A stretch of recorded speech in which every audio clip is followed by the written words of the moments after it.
Hello again, and welcome back to A Photographer Talks. This week, it's a Tuesday talk. New location, new house. Joining me today is a photographer who I seem to continually bump into, no matter where I go, and as you will see, is phenomenally creative.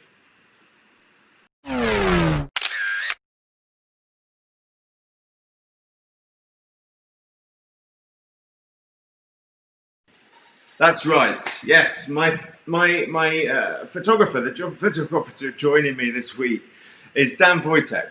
Dan Vojtech was born in the Czech Republic in 1986 and became fascinated with photography at a very early age on the discovery of his father's old camera. Having bought and used his first film, there was absolutely no turning back. Common trait in photography. Being a skateboarder at the time, it was very natural for him to progress down the route of sporting photography and shooting sport. And for the first couple of years, he spent time mostly shooting in black and white. Things very much progressed when he started to study advertising photography at the Thomas Bata University in Zlin. Surrounded by photography the whole day, there really was no escape, and he gradually discovered medium and large format cameras as well as shooting in the studio. You will see a number of images that he shot using a variety of that technology. During his studies, he started working for local magazines, Board and Dirtbiker in the Czech Republic. 5 years later, he was still working for them. And when his studies ended, he started shooting for brands such as Maxim, Bull and Nikon, and obviously many more. Most recently, he shot all the stills for the Netflix series about Formula One, Drive to Survive. Currently, he's based in Prague, where he runs his photography studio, Tomorrow 55, as well as working all over the world. Please join me in welcoming Dan Vojtech to your screens. There he is. Hello, Dan. Hey Charlie. How are you doing? Pretty good, thank you. I love it. I love the purple glow in the background. I feel I should have a complementary colour instead of my grey wall with a hole that needs to be fixed. I like it. I like colors, and I have like this small light, so I can change it as I want. So it's perfect for the Skype calls and something like that. Add a nice bit of mood to the occasion. So you've been keeping well. You've been getting back into photography since coronavirus has sort of lifted slightly. Yeah, there was like short break, maybe like 2-3 months, but now I'm busy again. So I need to get used to, because it was quite relaxed, like no traveling, and I was with the family, or I did reconstruction of our studio, and now it's getting more and more busy, and so yeah, it's back. It's fine. That's good. Good to know. I mean, you obviously found a lot of time for creativity in creating your new portfolio, which if you haven't seen, viewers, you need to go and check out Dan's Instagram, where he made a very cool stop motion sort of movie theatre, I would say, drive-in movie theatre of all of his work. I think like it's important, like for creativity to have a break or some time, because if you are busy all the time, you cannot be creative because it's difficult. So actually it was quite good that I had this break, so I had the time for like some of my personal projects and for photo shoots, like which I planned years ago, but I didn't have a time, so actually can't complain too much like about this. No, exactly. And you got your studio up and running, and not that you have a problem with creating incredible images, but you obviously had some good time to think up some new ideas. So I look forward to seeing what's going to come out of the Dan Vojtech head in the coming months. So Dan, you shared with me a selection of amazing images, obviously.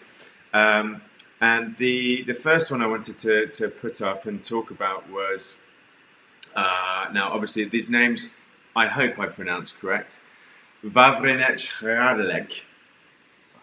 Almost. Almost. It's like nice Czech name. It's like Vavřinec. Okay. Vavřinec Hradílek.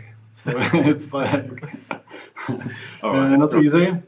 But he's a good guy. He was silver medalist on Olympic Games in London, so he's one of the best athletes on the planet. Yeah. And yeah, I took kind of similar image like a year ago. It was with Tomáš Slavík. He was hanging on the rope, and there was some strobes around him, kind of like behind the scene image. And I wanted to continue with something like this. So I called him and I said, okay, I have this idea. You'll be on the rope and a lot of water everywhere around you and some strobes. And do you want to do it? And he was, yeah, why not? So then we start like with the production. So we had to prepare like big set. Yeah. Because kayak, it's not so small. It's like pretty big. It's almost 3 meters tall, so long. So it's quite big. So we prepared big outdoor set with black fabric as the background. Okay. And then we put a rope around some metal bar above him, and yeah, that's it. Then we put him on the rope and we keep him there like for 6 hours, and we were throwing the water on him, and it was not easy for him actually. But the water was at least hot, so it wasn't so bad.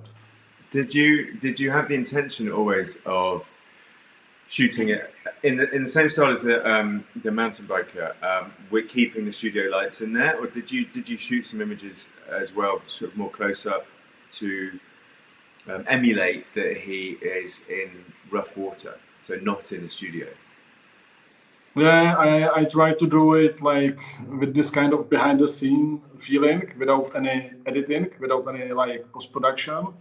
So you can see on the photos that are just, you can see for example, the rope, and we tried different position, different lenses, and actually we made 20 nice shots, so it was quite predictive.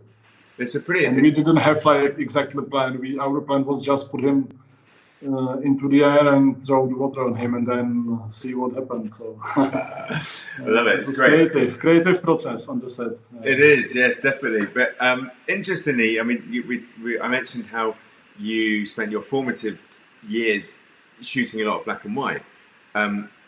Obviously, the colours in this, I'd imagine the colours in this are pretty great. I've shot some kayaking stuff myself, and I could picture it being quite, vivid and exciting colour-wise. What's the reason why you decided to put it into black and white? I mean, I don't know. Like, I used to shoot a lot of black and white photos when I was young. I shoot on the film camera and just black and white. So I still like it. I don't do many black and white photos, but I think it's still nice.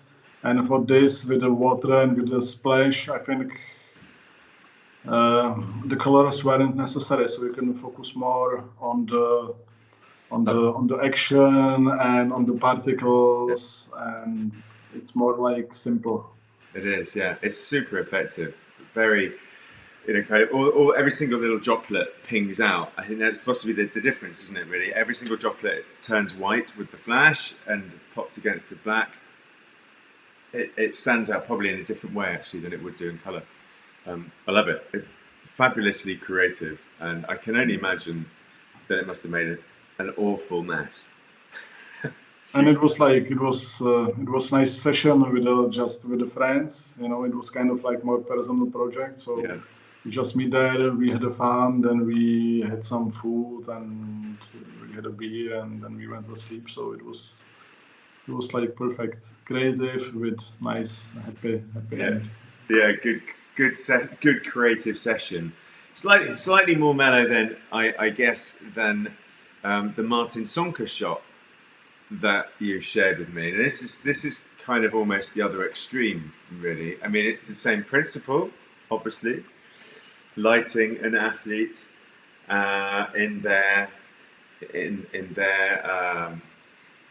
chosen vehicle, shall we say?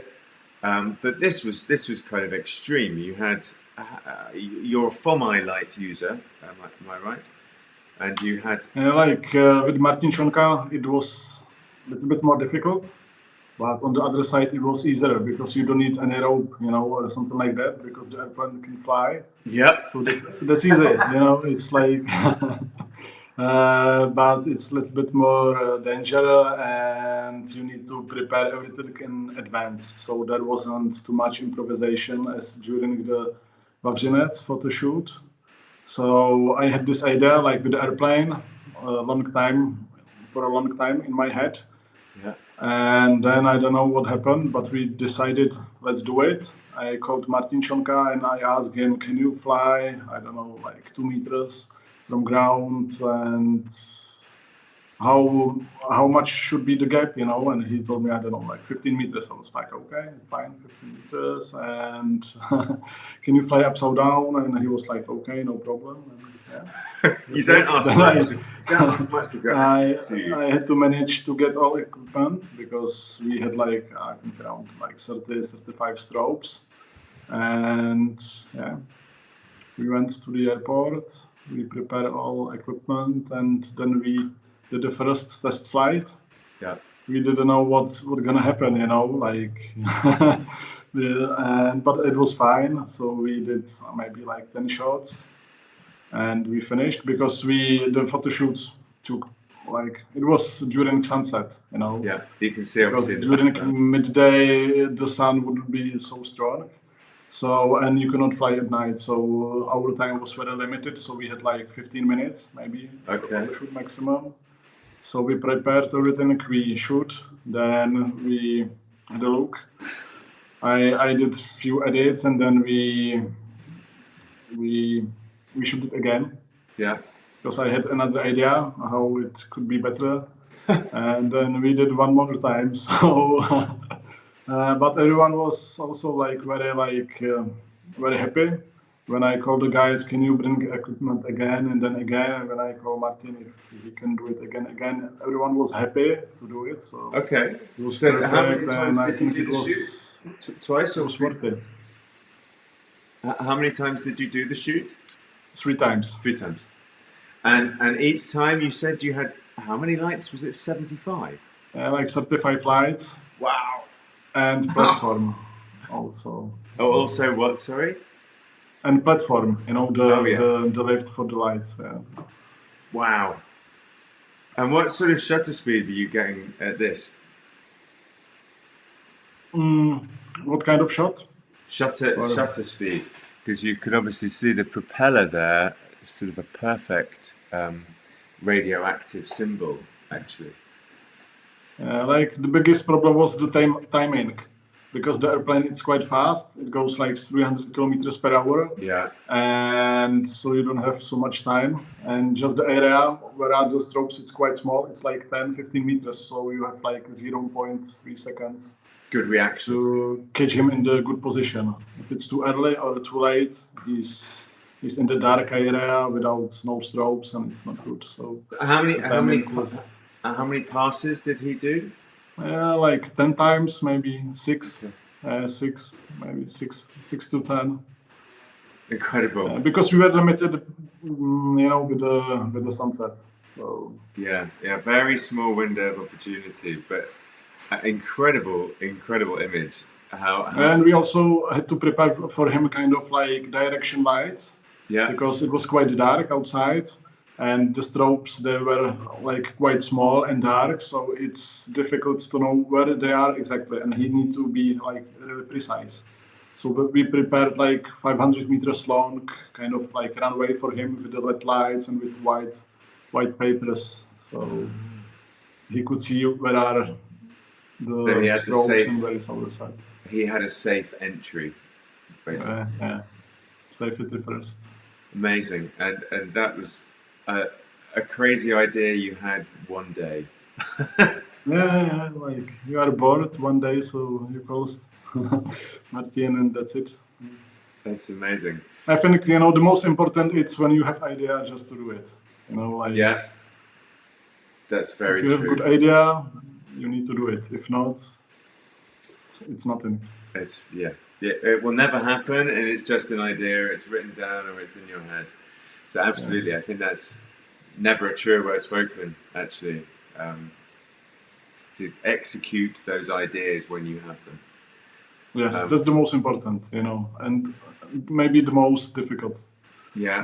Because people, they are lazy, and if you are too busy with commercial stuff, you want to relax, for example, in your free time, and you don't want to shoot all day long, all the time. You need to be with your family as well. So it's good to use opportunity when you have a little bit of time and just do something. Yes, very true. Keep coming up with the ideas and making sure that you actually do something with them. I couldn't have said it. Yes. Couldn't said it better. Now, I mean, no better. I mean, really, the next show I'm going to show is another perfect example of where you dreamt up a wonderful idea. We discussed obviously sort of showing behind the scenes with some of these, which we will do later. But for this particular shot, I think it's so curious when you look at it of Maxim Habanec. Get it right one day. Next, another nice Czech name, Habanec. Yes. I think it could be worse, like Řehoř or Vavřinec. It's a difficult one. Habanec, it's quite simple. Have to work with non-Czech athletes for my benefit next time. So this, as a viewer, you look at this image and you really struggle to understand what's going on. And I mean, I know how this was created, but the lengths you went to for this are quite outstanding. So do you want to just explain in a few words what actually is here to the viewers? Yes, there is skateboarder Maxim Habanec doing a trick in concrete pool, skateboard pool, and it's drone shot from the top. Wow. I did one similar photo shoot with him, like maybe a year or 2 years before this photo shoot, and it's I using reflective tape. You have it on the clouds, so car don't hit you. Yeah. So I was driving at night somewhere. There was some track in front of me, and I saw this like reflection tape. So I got this idea, and we did a few similar like shots, like easy on the ground, on normal obstacles. And then I got this idea. Let's do it from the air. So we had to book like big drone. Mm-hmm. I put Nikon D4 on this drone with smoke strobe, and I had like remote access from my computer, so I could see, what's on the image. Yeah. And it was quite easy.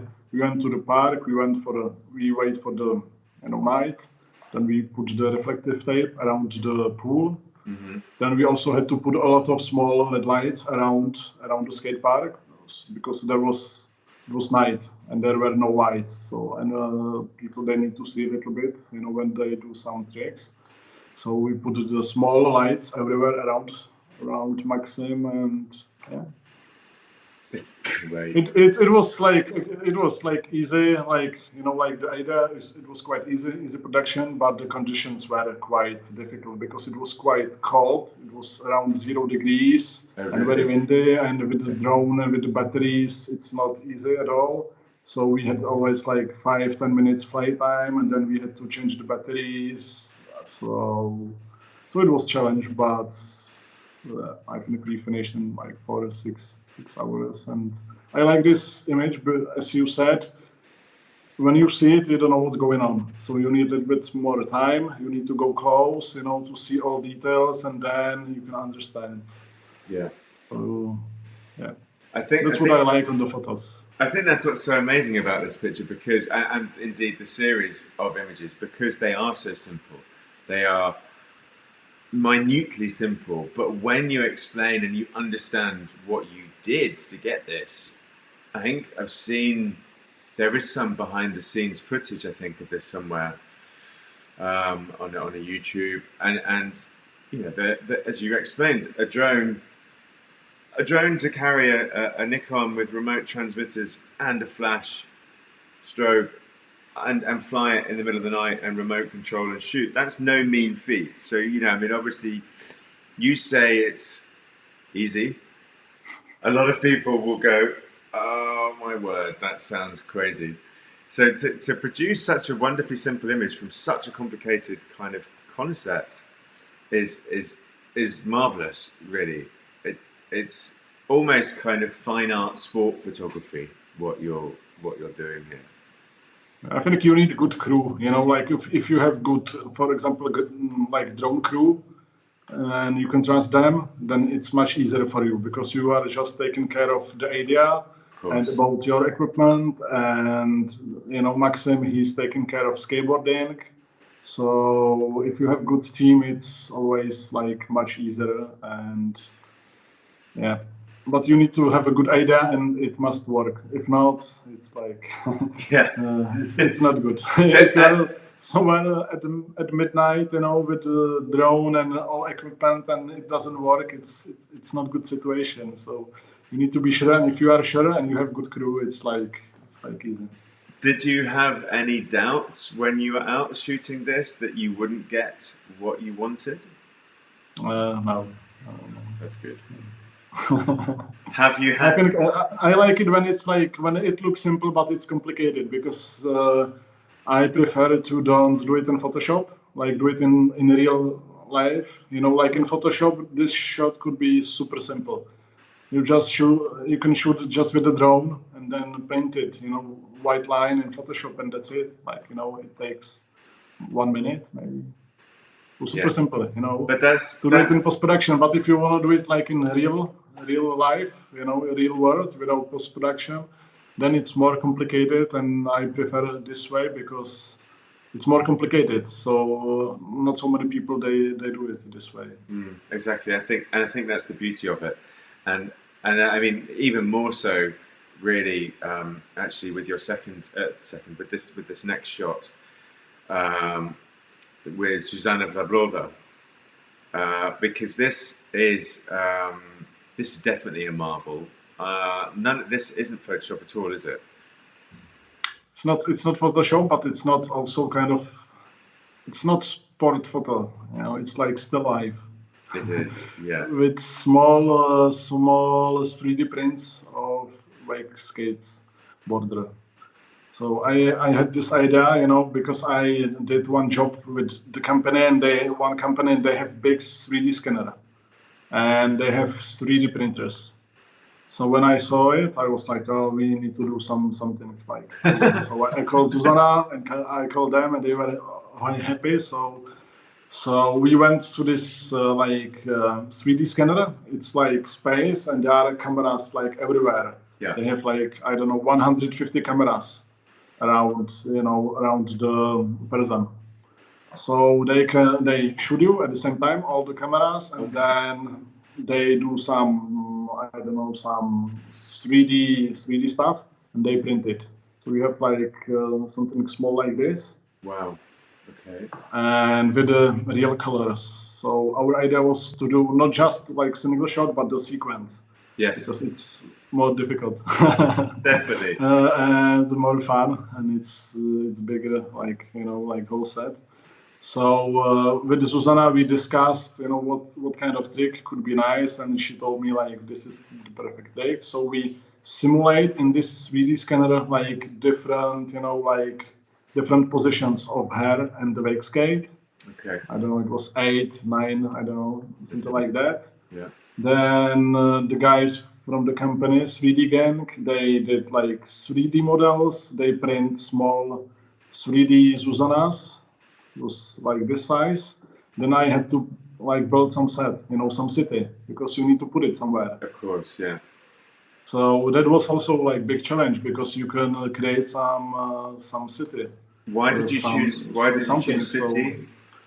So I just go online, I checked all different cities, different skylines, and I create my own skyline. Okay. So then I had to cut it, and paint it, put small LED lights on it. It was quite a lot of lights. It was like maybe, I don't know, like 50 or even maybe 100 meters. Okay. And connect everything together. And then I created the pool, put the water into this pool. It was like, I think 300 or 400 liters of water in my studio. on the ground. Because it needed to be obviously big enough to get the reflections of the buildings. Yeah, it was like 4 by 4 meters, I guess. So it was pretty big. And it was like, this was difficult. Yeah, it was like, it was not easy. It took me maybe 1 month, you know, to create everything, whole set and everything. And not so many people, they understand it, because when you see this image, you think it's like maybe normal sequence or I don't know what. So you need some behind the scenes to show how it is. But if it's like huge print, big print, and if you go close, you can see all details, how it's made. You can see, you know, LED strips, and you can see all details on hair. And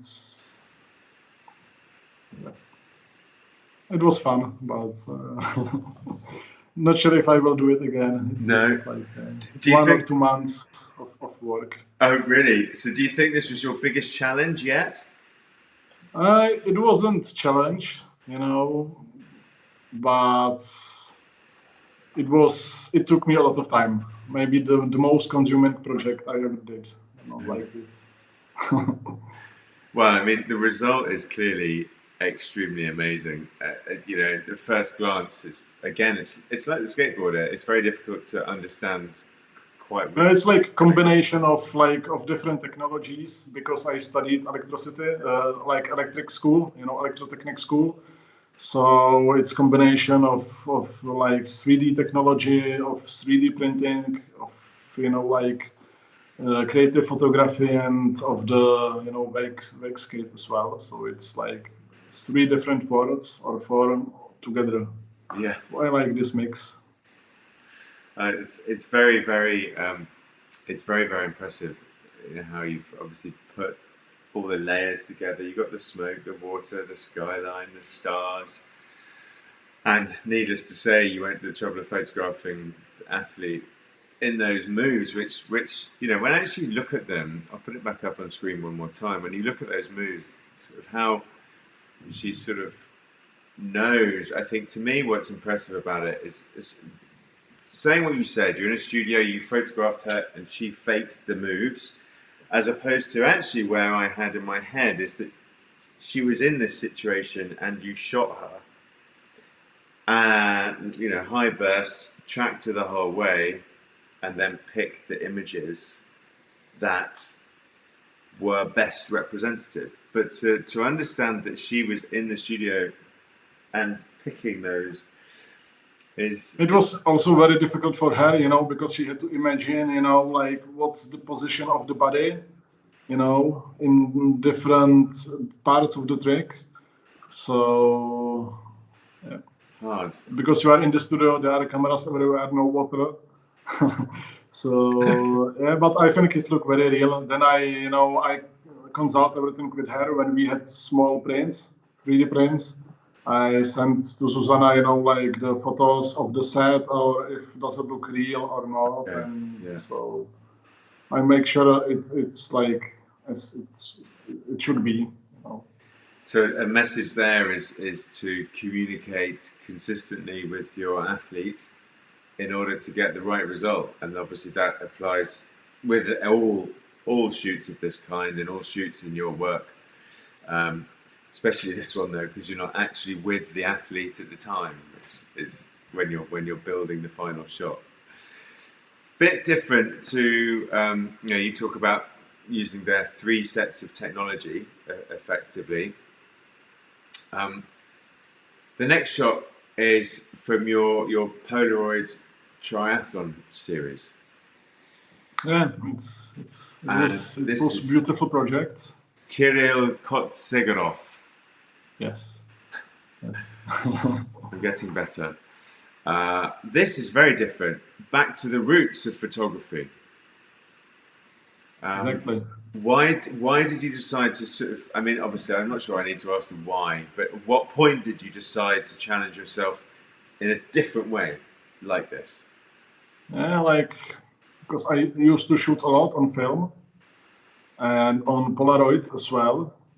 So I I had this like idea, not like the Iron Man, but idea of some athlete photo shoot on Polaroid camera would be nice, and it's like large format camera, so it's not easy to operate. It's like 4 by 5 inches, so it's quite big.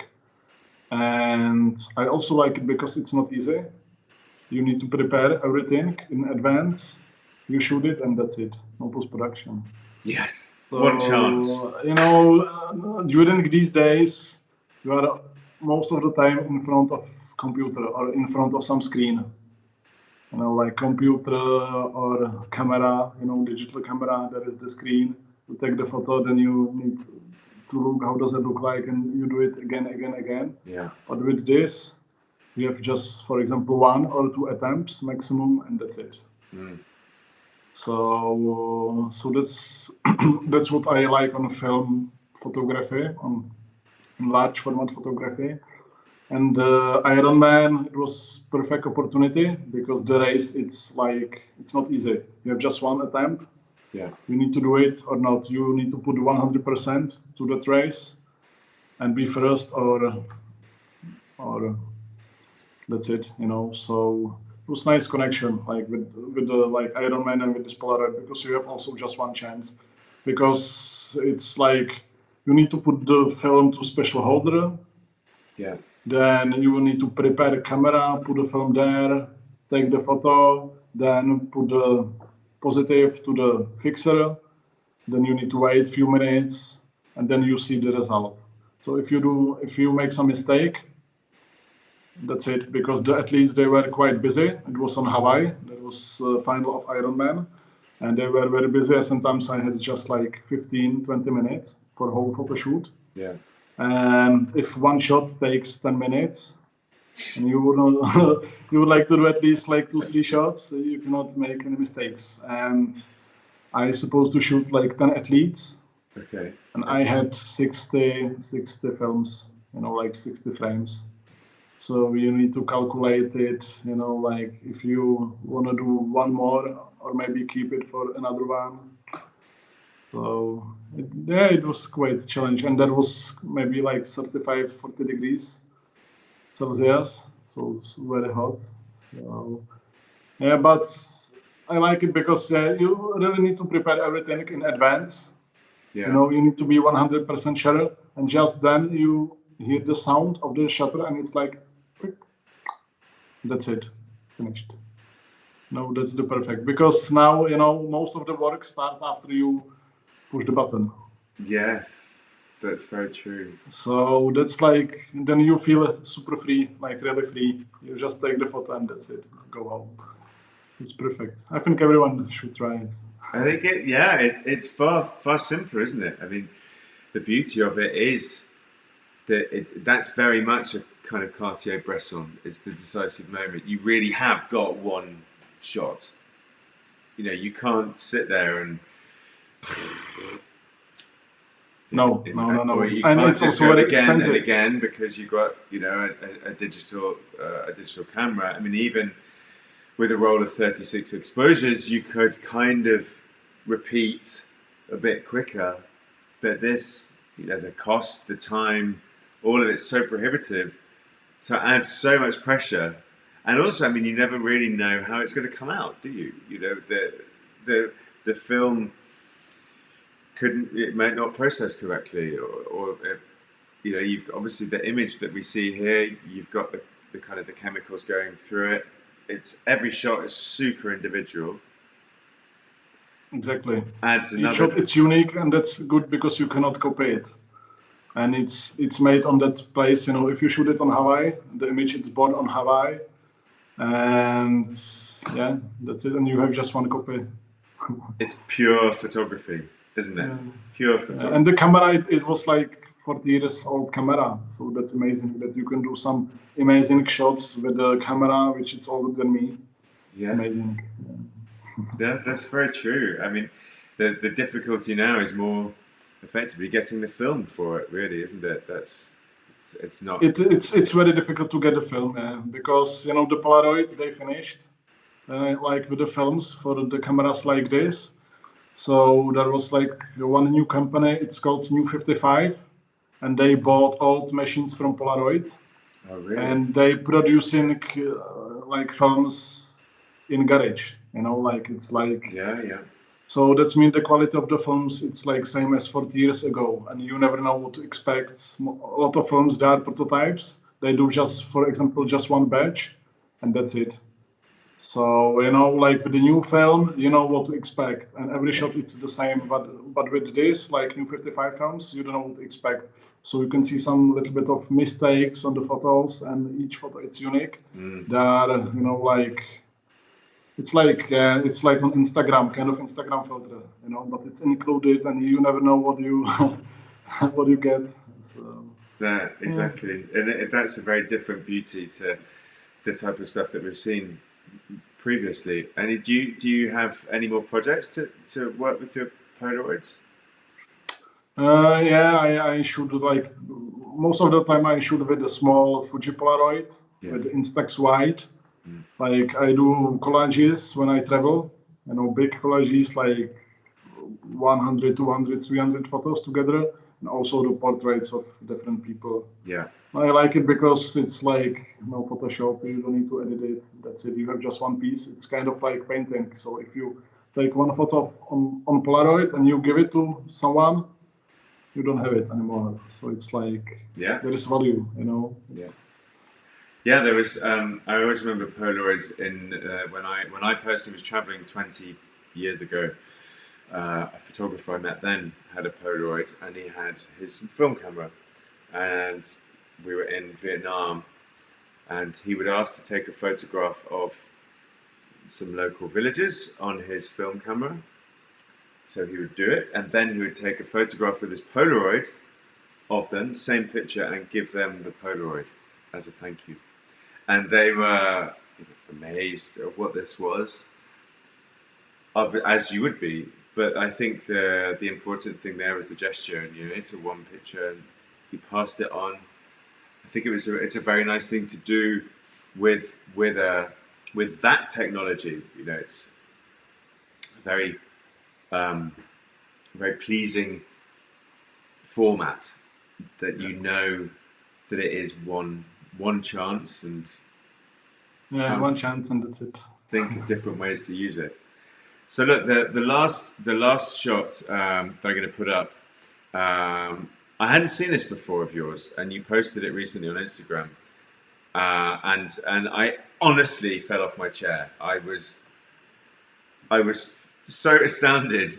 I think I was more astounded at how young you looked, actually, Dan, in the picture of which highlighted how long ago you thought up this crazy idea. So I'll put the shot up that we're discussing, and then we'll go into the behind the scenes, because this is definitely, I think, Dan Vojtech almost at his best in a way. And you can see where all the stuff that we've just looked at through the talk, you can see where your ideas are starting to grow.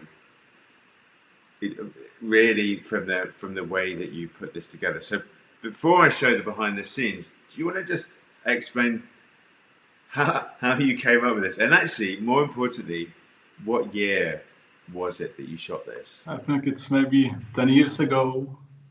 Okay, so before the real rise. I remember it's like maybe 8, 9, 10 years ago. It's ages ago. Would you say? I was young, and a friend of mine, he's like he's doing like documentary movies, and he asked me if I would like to join him to go to the States to shoot documentary movie about Libor Podmol. Okay. It's like the Czech best freestyle motocross rider. So I was like, okay, let's go. And so we went to the States, and we were filming and we were shooting for a while, for a few weeks, and then we were bored again a little bit, because it was the same. We wake up, you have a breakfast, you do something, then afternoon you go on the track and you shoot. You shoot some jump, and you do this every day, again. So it's nice, but after sometimes it's same. So we were like, what we should do next. So okay, let's let's take the photo of you from the kind of the perspective from the handlebar, kind of the wide shot, and that's it. So we did it. It was nice. And okay, what we should do tomorrow? So we print this image. We put it on some hard paper, some carton, and we put it on his helmet. And we took the photo of this picture on the helmet. So like pretty simple. I love it though. But you explain this as it's pretty simple. Now I'm going to put the behind the scenes up on screen. This, in my mind, is not pretty simple.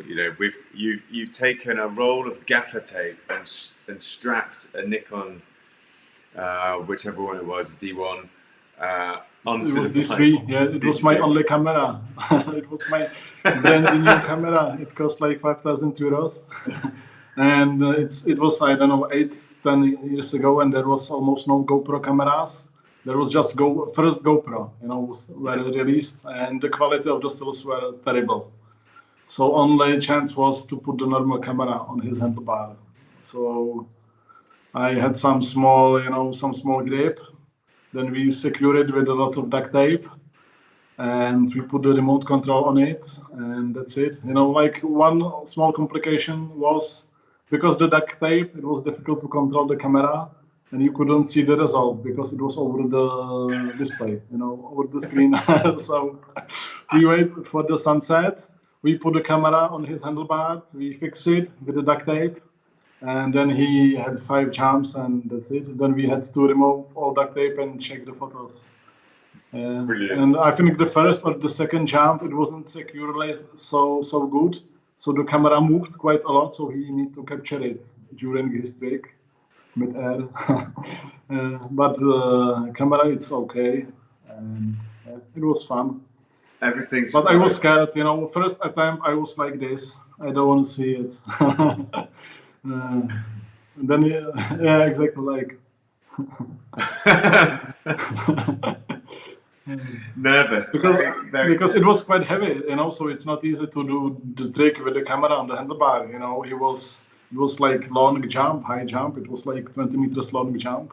Yeah, it was maybe like big. 8 meters high. So, and he did also the backflip, with this camera. So now we have GoPro, so it's much more easier. But it is, yes. But obviously 10 years ago. Yeah, but if you don't have GoPro, you need a lot of duct tape, and it's almost the same. That's yeah. If you don't have a GoPro, get some duct tape and stick it on like this. I love and it's also adrenaline for you, not just for the athlete, but it's also like more drama for you, like. Yeah, exactly. You've proven it's possible. Who needs a GoPro when you've got some gaffer tape and. Yeah, if you have nice Nikon, and a lot of gaffer tape. I think the next challenge is to do that with a Polaroid. With the Polaroid, it would be much more complicated. It's more sensitive. Yes, that's very true. Probably a little bit blurred as well, I'd imagine. Yeah, but the quality, like the image from the image, like final image, it's perfect. The quality of the image, you can still print it big. Yeah. Because you can shoot to the raw file and with fisheye, so professional fisheye, so. Yeah, it's good. If you want to have good result, the best one, you need to do it with the camera. GoPro, it's not enough. If you want to do big prints or use some strobes. Yeah, that's very. But maybe a little bit smaller camera than D3. Yeah, probably. But you made it work, so what does it matter? Let's replicate it and do it again. Good job. What then, Dan? Do you think out of all of these, or even any of the others? That you keep pushing the boundaries of creativity. What has been your favorite project, if you think you have one? What's been the most exciting and favorite project for you so far? I think this photo shoot with Libor Podmol in the States was nice because it was trip with the friends. So it was more like vacation, you know. So it was perfect, no stress, no client. So I really liked the Polaroid project in Hawaii because it was different. And Hawaii, it's like amazing. It's like beautiful. And the athletes, you know, like triathlon athletes, they're heroes. It's like it's crazy, you know, what they can do, and it's like it's different, you know. It's like back to the roots. I start with the black and white and with the film, so I was really happy that we could do like something like this, you know, because if I, for example, if you have this idea, I would like to shoot like competition like this on Polaroid camera on film. You know what most of the people they say no, it's like crazy, you know. So I was really happy that we could do it. Yeah, exactly. Because it was different and I really enjoy it, you know. It was like stressful, but after you know, take the shot, it's like nice feeling. That's it. Yeah, it's possibly the biggest project you've done that has the least amount of photographs at the end of it. Yeah, it was like 10 days, maybe even more, each day, different locations. So it was difficult. That's but beautiful at the same time. Yeah. And what would be what projects are you working on now going forward? Have you got any wild ideas that you're willing to share? Yeah, like we finished one cool project with the video mapping and skateboarding together. We did this in Max space. It's like skate park of Maxim, the skater on the you know, the photo with the black and white line. Yeah. He has his own skate park, so we put a lot of beamers to his skate park, 8 of them, like pretty huge one. And we map everything in the skate park, and I think it's pretty cool. Now I'm finishing the photos, like the edit, and I think it will be released very soon. So we will have also behind the scenes video where you can see it, and it's like it look like from different, you know, like space. It look like science fiction, you know, the lines moving everywhere, and he's skating, and it was like really a challenge for him because it was pretty dark in the skate park, and it's also something different. It's like video game or science fiction movie, and the skateboarding together. So maybe the skateboarding will look same in like 20 years. You know, like the skate events or something like that. Yeah. So when can we expect a release of this? I don't know, maybe September, I hope. Depends when I finish, because we shoot 8 days, so we have a lot of material, a lot of different photos, and some of them are animations. So the post-production is more difficult because it's like you have like 100 photos, you know, like animation in a raw format. You know, like 14 bits, so you need to edit it and make the video and take much more time. Incredible. I think this is the biggest. And that's it. I think it was pretty big. Biggest project yet. So you're going mark 2020 with a big project. Yeah. That's good. Nice. So how obviously just to the sort of the conversation around COVID, I'm just interested. We talked at the beginning how things have been quite quiet, and obviously you used it as a perfect opportunity to come up with any creativity.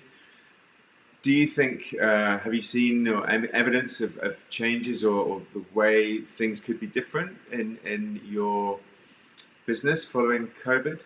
Any noticeable changes that you think will happen? I think it changed, you know, like especially for event photographers, because all events, they were cancelled or without spectators, or they are really strict with number of people. So for event photographers, it's like disaster.